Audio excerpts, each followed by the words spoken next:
अस्सलाम वालेकुम दोस्तों, मेरा नाम है अली उमर रमेशी की तरह मौजूद है दाऊद और आप देख रहे हैं इस वक्त क्रिकेट लवर अली शो को। इसको देखना बनता है दोस्तों, आप लोगों से बात करने जा रहे हैं, बात करेंगे आपको टॉप ग्रीन न्यूज का सेगमेंट आज आप लोगों से शेयर करेंगे। नंबर 1 पे आज आप लोगों से बात करने जा रहे हैं पाकिस्तान ने एक T20 सीरीज है वो कैंसिल कर दी है। कौन सी T20 सीरीज और कभी अब खेली जाएगी उसको बात करेंगे पाकिस्तान और न्यूजीलैंड के शेड्यूल को लेकर कुछ अपडेट आ रही है वो आप लोग से शेयर करेंगे। बात करेंगे जी पाकिस्तानी प्लेयर्स शादियां रचा रहे हैं, कौन कौन है वो और किस किस पर दाऊद ने गहरी निगाह रखी हुई है शादियों के हवाले से, वो भी आपको बताएंगे। और बात करेंगे जिसके बाद जो खबर आ रही है वो आ रही है जवेद मियांदाद को लेकर जो अपडेट आ रही है कि उन्होंने बोला कि सरफराज अहमद को होना चाहिए कैप्टन और उनका मानना है कि इन कोचेस की कोई इज्जत ही नहीं करेगा। क्यों इज्जत नहीं करेगा भाई, जरा इस पे बात करेंगे। और बात करेंगे हारिस रऊफ के खिलाफ क्या ले सकता है पीसीबी एक्शन, उसके ऊपर बात करेंगे। और बात करेंगे पैट कमिंस को लेकर जो कि ऑस्ट्रेलिया पहुंच चुके हैं और वो कह रहे हैं खुशी खत्म भी नहीं हो रही। हर आधे घंटे बाद उनको जो है ना गजनी की तरह याद आता है कि वो वर्ल्ड कप जीत गए हैं। क्या स्टोरी है वो भी आप लोग से शेयर करेंगे। तो अगर आप हमारे चैनल पर पहली बार आए चैनल को सब्सक्राइब करें, साथ एक बेल ना भूलिएगा। तो बात का आगाज करते हैं नंबर खबर के साथ जो हमारे पास आ रही है। तो दाऊद साहब, पाकिस्तान का नीदरलैंड का जो टूर था अब उसको सीरीज को जो है कैंसिल कर दिया गया। रीजन ये बताई गई है कि बड़ी टाइट शेड्यूलिंग है तो इसको दोबारा रीशेड्यूल कर लिया जाएगा। तो बेहतर है कोई और टीम भेज देते फिर। नहीं, बड़ी हैरान कुन बात है कि पाकिस्तान क्रिकेट बोर्ड ने ऐलान कर दिया है कि डच क्रिकेट बोर्ड से राब्ता किया और उसके बाद उनको बोल दिया कि हम आपके साथ सीरीज नहीं खेल सकते क्योंकि हमारा बड़ा बिजी शेड्यूल्ड है। मैं तो हैरान हूं इस बात पर अली साहब, हमने पास्ट में भी देखा है कि बोर्ड्स ऐसा करते रहे। ठीक है, आपकी टाइट शेड्यूलिंग है क्योंकि आपने 3 T20 नीदरलैंड के अगेंस्ट खेलने हैं, फिर आपने दौरा जो है वो आयरलैंड का करना है और फिर पाकिस्तान ने टूर ऑफ इंग्लैंड करना है। लेकिन एक आप कह लो कि जो इंपॉर्टेंट बात है वो ये है कि आप ये कर सकते थे कि वहां पर कैंसिल करने के बजाय आप अपनी जो आपकी मेन आपने जो वर्ल्ड कप की जो तैयारी करनी है वो आप आयरलैंड और इंग्लैंड में भेज देते।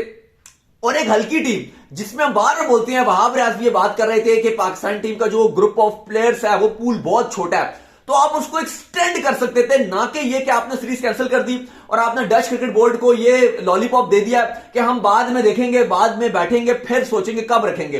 तो भाई फिर आप कब रखोगे वर्ल्ड कप के बाद? फिर आपकी सीरीज पे सीरीज है, फिर तो आप बिजी हैं। तो बड़ी ही अजीब और ये गरीब बात है कि पाकिस्तान क्रिकेट बोर्ड ने यह कहकर सीरीज कैंसिल कर दी कि टाइट शेड्यूल्ड है। मेरा मानना अली साहब यह है कि यही सीरीज होती है नीदरलैंड की जिसमें जैसे शाहिद फरहान है, आप उनको मौका नहीं दे सके, अब्बास आफरीदी हैं, आपके पीएसएल के अच्छे परफॉर्मर्स हैं, इस तरह के बहुत सारे प्लेयर्स हैं जो आप एक पूरी की पूरी टीम उठाकर भेज सकते थे। हमने देखा था जो भी इस बार पीएसएल जो होगा उससे जो टैलेंट निकलेगा उनको भी आप इंक्लूड करें। बिल्कुल, जो अभी आएगा ना टैलेंट नया आएगा, 5-7 प्लेयर आएंगे, आप उनको लेते जो आप ऑलरेडी जिनको चांस नहीं दे पा रहे, एक नया कप्तान बनाते, किसी को भी आप यंगस्टर्स को ग्रूम कर सकते हो कप्तानी के लिए, और वो आप टीम जैसे इंडिया है, कल से सीरीज हो रही है इंडिया ऑस्ट्रेलिया की, हम बेशक बोल रहे हैं कि बकवास सीरीज है, किसी काम की नहीं है, लेकिन चलो बीइंग अ फैन शायद लोगों के लिए बेकार हो, लेकिन जब उन्होंने नए लड़कों को चांस दिया है, काफी सारे नए लड़के जिनको उन्होंने चांस दिया, सूर्य कुमार यादव को कप्तानी दे दी, उनके लिए तो ये बेहतर है। तो बेहतर ये था कि नीदरलैंड की सीरीज कैंसिल करने के बजाय आप काफी खिलाड़ियों को आप भेज सकते थे। हमने इंग्लैंड को देखा है कि एक उनकी टीम बिजी होती है, दूसरी टीम उनकी ऑलरेडी खेल रही होती है, तो पीसीबी को भी ये करना चाहिए, ना कि एक एवरेज माइंडसेट दिखाना चाहिए, बस वहीं पे फिक्स। बिल्कुल, थोड़े सा नेक्स्ट लेवल चीजें सोचनी चाहिए। खैर, जिसके बाद जो अपडेट है पाकिस्तान न्यूजीलैंड शेड्यूल को लेकर है, तो पाकिस्तान न्यूजीलैंड के शेड्यूल का क्या अपडेट है जी? शेड्यूल तो आया हुआ है बिल्कुल। पाकिस्तान और न्यूजीलैंड का एक बार फिर से जो ऑफिशियली तौर पर उन्होंने अपडेट भी कर दिया क्योंकि पाकिस्तान टीम का ट्रैवल प्लान भी आ गया है कि पाकिस्तान टीम जो न्यूजीलैंड पहले ऑस्ट्रेलिया होगी, वहां से कब रवाना होगी, 3 से 7 तारीख तक पाकिस्तान और ऑस्ट्रेलिया का आखिरी टेस्ट मैच जो थर्ड टेस्ट है सॉरी वो सिडनी में खेला जाएगा और अगले ही दिन पाकिस्तान टीम रवाना हो जाएगी ऑकलैंड के लिए, जहां पे पाकिस्तान टीम न्यूजीलैंड के साथ 5 T20 खेलेगी। कुछ खिलाड़ी वो पाकिस्तान वापस आ जाएंगे, डायरेक्ट सिडनी से उनकी डायरेक्ट फ्लाइट होगी लाहौर की, लेकिन बहुत सारे खिलाड़ी हैं जो डायरेक्ट न्यूजीलैंड चले जाएंगे।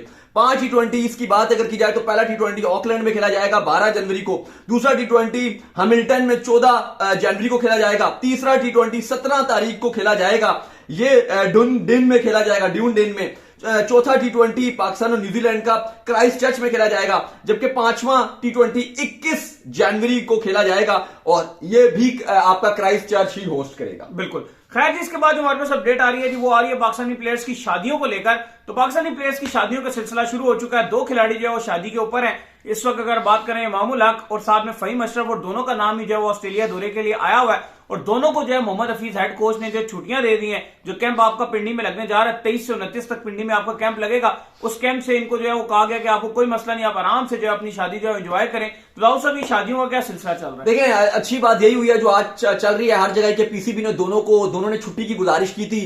फहीम अशरफ ने अपनी बारात नारोवाल लेके जानी थी, उनको भी छुट्टी दे दी गई है कि आप जाएं और उसके बाद आप 5-6 दिन फैमिली के साथ गुजार लें।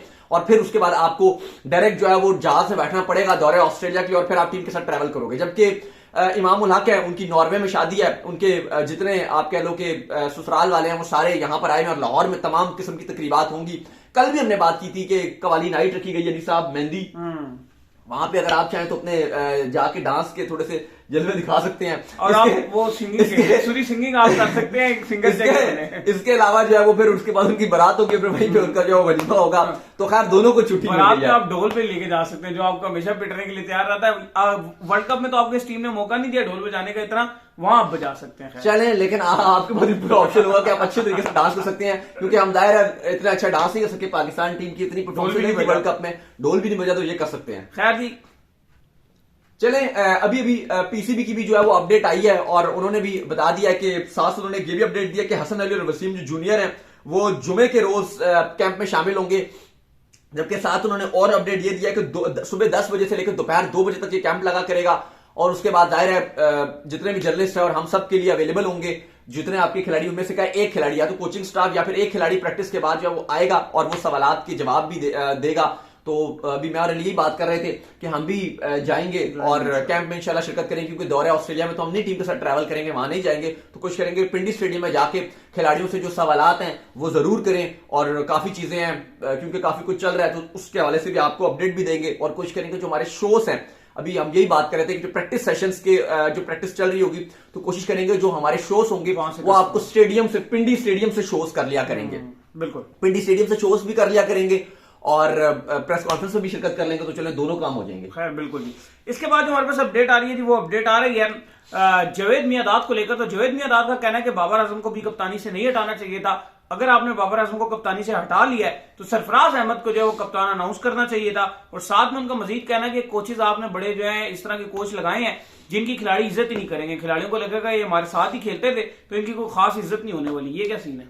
नहीं पता नहीं, लेकिन जावेद मियांदाद का मानना यह कि जो कोचेस लगाने उसमें एज का फर्क होना चाहिए, ज्यादा बड़े होने चाहिए। लेकिन मैं उनकी इस बात से इतना एग्री नहीं करूंगा कि ये ऐसी बातें ऑलरेडी भाई कहते हैं ऑलरेडी ये सीनियर खिलाड़ी है, क्या मतलब आपको बड़े बाबा ही लगाने हैं? नहीं, हफीज प्रोफेसर है, ठीक ठाक बड़ा भाई हफीज। ये नहीं है कि खिलाड़ी इज्जत नहीं करेंगे, आपको मॉडर्न डे क्रिकेट वाली सोच वाला चाहिए जो उसके हिसाब से क्रिकेट खिलाइए। थोड़ी चाहिए कि रिस्पेक्ट करनी है भाई, वकार भाई, फलाना भाई, ढमकाना भाई, ऐसा चाहिए जो माइंड सेट कम से कम उसका एग्रेसिव हो।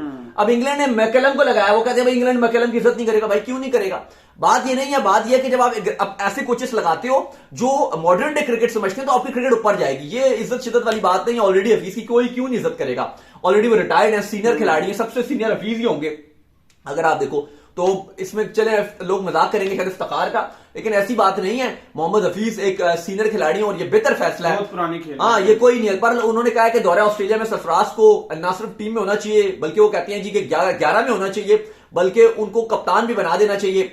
फिर उन्होंने कहा 11 में वो मुश्किल है उनका, के होते हैं नहीं होते वो देखना पड़ेगा। मैं भी फर्स्ट चॉइस तो शायद सरफराज हूं। साथ उन्होंने ये भी बोला है कि बाबर आजम को कप्तानी से हटाना, बाबर को कप्तानी से हटाना, वो कहते हैं कि मेरे ख्याल से गलत फैसला है। और ऑस्ट्रेलिया में सरफराज के लिए मुश्किलात ही होंगी, क्योंकि वो उस तरह से जो टेस्ट में स्पिन विकेट्स होती हैं उस पर सरफराज ज्यादा अच्छा खेलते हैं। स्पिन को सरफराज अच्छा खेलते हैं, में पेस बहुत तेज है। हाँ, सरफराज स्पिन को अच्छा खेलते हैं। ऑस्ट्रेलिया में जाहिर है बहुत मुश्किल होने वाली है सरफराज के लिए, रिजवान, दोनों के लिए मुश्किल होने वाली है। लेकिन रिजवान का एक है कि रिजवान खेलते हुए आ रहे हैं कंसिस्टेंटली T20 ओडीआई, तो चले उनके लिए शायद इतनी मुश्किल ना हो, लेकिन सरफराज के लिए बहुत ही मुश्किल होने वाली है। लेकिन वो कहते हैं कि सरफराज को कप्तान भी होना चाहिए। ऑलरेडी हमने आपसे इसके हवाले से बात की हुई है कि लोग काफी पूछ रहे होते हैं कि क्या वाइस कप्तान कौन होगा, तो हमने आपको यही जवाब दिया है। जो अभी तक हमारे तक अपडेट है वो यही है, टीम के जो ड्रेसिंग रूम की अपडेट है वो यही है कि रिजवान और सरफराज, अगर पहली चॉइस सरफराज होती है पहले टेस्ट में जो खेला जाना, और पर्थ का टेस्ट मैच बहुत मुश्किल होना है, बहुत सीमिंग कंडीशन होती है भाई पर्थ में, पेसर्स को बहुत हेल्प मिलती है। इवन इंडिया जब भी ऑस्ट्रेलिया का दौरा करता है उनकी यही लड़ाई रहती है क्रिकेट ऑस्ट्रेलिया से बीसीसीआई की हम पहले सिडनी में खेलेंगे और हम पर्थ में आखिर में, ब्रिस्बेन हो गया और पर्थ, ये दो ऐसे वेन्यू है जहां पे वो कहते हैं कि हम एंड में खेलेंगे। गाबा, ब्रिस्बेन, वो कहते हैं वहां पे भी आखिर में खेलेंगे, और जो पर्थ है उसमें भी, क्योंकि उन्हें पता है मोमेंटम नहीं मिलेगा। वरना अगर आप शुरू में खेलना शुरू हो जाएगा आपके पास मोमेंटम नहीं मिलेगा, आप शुरू में हार गए और बुरी तरह हार गए, फिर उठना मुश्किल हो जाता है। तो इसलिए वो हमेशा ये कहते हैं। लेकिन आई डोंट नो कि पाकिस्तान क्रिकेट बोर्ड ने उनसे रिक्वेस्ट भी नहीं, थोड़ी अक्ल तो होना, थोड़ी सी चीजें तो आपको इतना तो बेसिक्स वाली चीजें कि आपने पहला टेस्ट मैच आपको एटलीस्ट पर्थ में नहीं खेलना चाहिए। पर्थ तो ऑस्ट्रेलिया की जन्नत है, वो कहते हैं जो आएगा पेल देंगे। ये तीनों वेन्यू आपने पहला पर्थ में खेलना है, दूसरा एमसीजी में खेलना और तीसरा सिडनी में खेलना है। तो बड़ी अफसोस की बात है कि असल में यहाँ पे चेयरमैन ही रोज चेंज हो रहा होता है। शुरू सिडनी से करना चाहिए था। बिल्कुल, असल में यार वो तो अपने हिसाब से रखेंगे ना। अब ये बोर्ड का काम होता है कि बोर्ड रिक्वेस्ट डाले, लेकिन किसी बोर्ड वाले को ये फर्क ही नहीं पड़ता, किसी को ये सोच ही नहीं है किसी की कि भाई आप उनको बोलते हैं कि इसको उल्टा करो, आप सिडनी से पहला टेस्ट मैच जो आपने सिडनी में आखिरी खेलना है, दूसरा एमसीजी में हो और तीसरा पर्थ में हो, ताकि आपके पास कम से कम मोमेंटम तो मिला। आप पहले ही पर्थ में हार जाओगे, आप डाउन हो जाओगे। वो तेज विकेट है। ये तो अब आपके बोर्ड का काम था ना अली साहब कि वो रिक्वेस्ट डालते, रिक्वेस्ट करते कि हमें, और उनकी बीसीए की बात भी मानी गई और वो मानेंगे, ऐसी बात नहीं, आप उनको एक बार बोलो तो सही, लेकिन किसी ने एक लफ्ज भी नहीं बोला। ऐसा ही है बिल्कुल। खैर जी, इसके बाद जो हमारे पास अपडेट आ रही है जी, वो अपडेट आ रही है हारिस रऊफ को लेकर। तो हारिस रऊफ को आपको पता है कि बड़ा मसला चल रहा है हारिस रऊफ का, जिस तरह पीसीबी के साथ इश्यू चला है। तो क्या हारिस रऊफ के खिलाफ कोई एक्शन जो है वो पॉसिबल है? क्यों जी, हो सकता है कोई एक्शन? देखिए अभी तक जो पीसीबी के यही बोला कि फिलहाल कोई एक्शन जो आलिया रशीद है पीसीबी की मीडिया मैनेजर, उनका तो एलामिया यही था, उन्होंने कहा कि फिलहाल कोई एक्शन नहीं ले रहे, लेकिन इस तरह से तो ऑब्वियसली एक्शन नहीं लिया जा सकता और ना लिया जाएगा, लेकिन दूसरे तरीके से जरूर होगा कि उनको इग्नोर उनको किया जा सकता है सिलेक्शन में। लेकिन मैं बड़ा हैरान हुआ कि जिस तरीके से हारिस रऊफ को इन्होंने ऑफर्स करवाई, पहली बात तो ये हकीकत है कि मैं नहीं समझता था कि हारिस रऊफ स्क्वाड में होते हैं, लेकिन आप पीसीबी के एम्प्लॉय हो, अगर सिलेक्टर चाहते हैं आपको कि आप टीम में हो, तो मुझे नहीं लगता कि एक प्लेयर मना कर सकता है कि भाई मैं अवेलेबल नहीं हूं।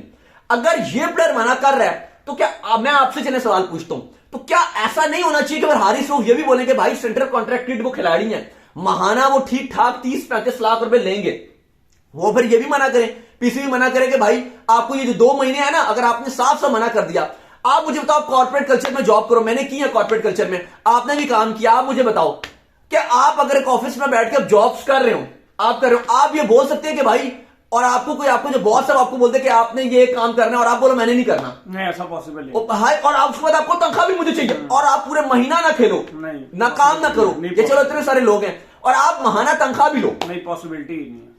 एक तो चलो बात यह कि वो आपको ड्रॉप कर दे वो अलग बात है, आप फिर आपकी तनख्वाह ठीक है कि उनको आपकी जरूरत नहीं है, लेकिन अगर इतने इन्होंने ऑप्शंस दिए थे, मैं हैरान हूं, उन्होंने शायद आफरीदी आ जाए हैं, उन्होंने कंसर्निंग जाहिर किया, कहते हैं कि जिस तरह पता चला है कि इतना कुछ आपको पीसीबी सिलेक्शन कमेटी और हफीज आपको दे रहे हैं, उन्होंने कहा खाली दिन में 10 ओवर डालना, परफॉर्मेंस आपकी बेशक ऊंच नीच हो, हम आपको कुछ भी इसको इग्नोर करेंगे। तीसरा उन्होंने ये कहा कि आप पहला टेस्ट मैच बेशक मत खेलना, जब आपको लगे कि हमें जरूरत पड़ेगी दूसरा टेस्ट या तीसरा मैच खाली तब आपको खिलाएंगे।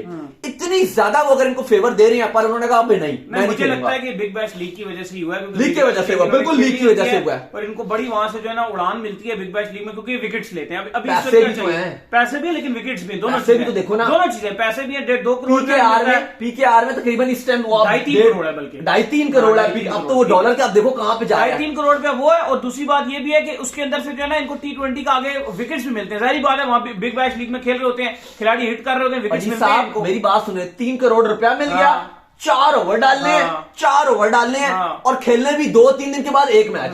टेस्ट मैच तो मजदूरी है, सुबह 8 बजे से आप ग्राउंड में पहुंच जाओ और शाम को 6 तक करो और 5 बजे तक खेलो, और ना कोई एक्टिविटी। T20 में क्या होता है, बिग बैश में आपको प्रेशर भी नहीं, आपने खाली 4 ओवर डाले और बाकी आप पूरा दिन वेले, आप ऑस्ट्रेलिया घूमो, सैरें करो, अपनी फैमिली के साथ जा रहे हो, बिग बैश खेलने जाएंगे, अपनी वाइफ के साथ जाएंगे, फैमिली के साथ जाएंगे, वो तक उनका हनीमून टाइम होगा, घूमेंगे फिरेंगे, 4 ओवर भी डाल दिया करेंगे। 3 घंटे का मैच होता है, 4 दिन के बाद उनका मैच आया करेगा, हर 4 दिन के बाद 3 घंटे काम करना है, और बिग बैश की वजह से सारे होटल्स इनको फ्री, सारे होटल्स फ्री, इनकी फैमिली को फ्री, वीआईपी कल्चर में लावा है, हर चीज मिलेगी टीम की, हर चीज मिली भी है, और अयाशी अलग लगी भी है, और स्टार के स्टार। बात ये है कि यार खिलाड़ी को खुद मिन्नतें करनी चाहिए मेरे हिसाब में, कि यार खिलाड़ी यही बोल रहे हैं शायद आफरीदी, भाई मुझे टेस्ट में डाले, मानते हैं ये सारी चीजें, आप 100% मानते हैं कि वो T20 के बॉलर है, अभी उन्होंने टेस्ट खेला नहीं हो, लेकिन अगर बोर्ड कह रहा है ना, खिलाड़ी नहीं मना, लाजिम हो आप, खिलाड़ी नहीं मना कर सकते, आप ये तनख्वाह ले रहे हो, आप महाना तनख्वाह ले रहे हो, आपको सेंट्रल कॉन्ट्रैक्ट का मतलब ये होता है कि आप महाना तनख्वाह ले रहे हो, आप ये बोल ही नहीं सकते कि मैं नहीं खेल सकता, या तो फिर आप बोलो कि मैं नहीं खेल रहा, उसके बदले ये 2 महीने की तनख्वाह जो मेरी चल रही है ये मैं नहीं लूंगा, क्योंकि पाकिस्तान टीम खेल रही है और मैंने खुद मना किया, तो कम से कम ये 2 महीने की तनख्वाह का मैं वैलिड ही नहीं बनता, मैं हकदार ही नहीं। मैच फीस तो अलग है, एक तनख्वाह होती है सेंट्रल कॉन्ट्रैक्ट की, जो आपको बैठ के पैसे मिलते हैं, कुछ भी ना करो, सो भी रहो, बीमार हो, आप कहीं भी करो, हाँ ये पूरा कॉन्ट्रैक्ट है इनका 1 साल का, हर महीने पहली तारीख उनको 35-40 लाख रुपए के अकाउंट में आ जाता है, तो फिर ये उस पर बात करें कि यार वो जो हर महीने 40 लाख मेरे पास आ रहा है वो भी मैं ना लूं। लेकिन बहरहाल ये बड़ी अफसोस वाली बात है कि खाली वो 3 करोड़ उनको वो नजर आ रहे हैं, इनको पता है कि भी मैं ये बिग बैश से 3 करोड़ ले लूंगा, फिर पीएसएल से 3.5 कुछ करोड़ जब उनको ये मिल जाएंगे तो उनकी तो ऐसी लगी, उनको पता है ना मैंने कुछ करना है ना कराना है, 4 ओवर डालने, 3 घंटे का मैच है टोटल और पैसे मेरे अकाउंट में, तो जाहिर है फिर कौन खेलेगा टेस्ट मैच। तो ये बड़ी अफसोस वाली बात है, लेकिन पीसीबी को जरूर एक्शन लेना चाहिए इस हवाले से कि देखो आपकी परफॉर्मेंस भी इतनी डाउन है। वर्ल्ड कप में हारिस रऊफ ने जितना पाकिस्तान क्रिकेट को लेट डाउन किया, अगर बाबर आजम को क्रिटिसिज्म भी झेलना पड़ा है वो इन्हीं की वजह से झेलना पड़ा है। और एक मिसाल है हारिस रऊफ को, मैं बल्कि ये बोलूंगा अली कि उनको बाबर से सीखना चाहिए। वर्ल्ड कप कितना स्ट्रेसफुल रहा है बाबर आजम का, बिल्कुल कितना स्ट्रेसफुल रहा है बाबर आजम का ये वर्ल्ड कप। वो बंदा आया 2 दिन बाद बाबर आजम प्रैक्टिस कर रहे हैं, 2 दिन बाद बाबर आजम प्रैक्टिस कर रहे हैं, कप्तानी का प्रेशर, कप्तानी छोड़ी, मीडिया में हाईलाइटेड, क्रिटिसिज्म कितना झेला उन्होंने, दुनिया में सबने क्रिटिसाइज किया, ऑब्वियसली हमने भी किया, सबने किया, फैंस ने किया, ऑब्वियसली कप्तान है, हारा है पाकिस्तान तो होगा।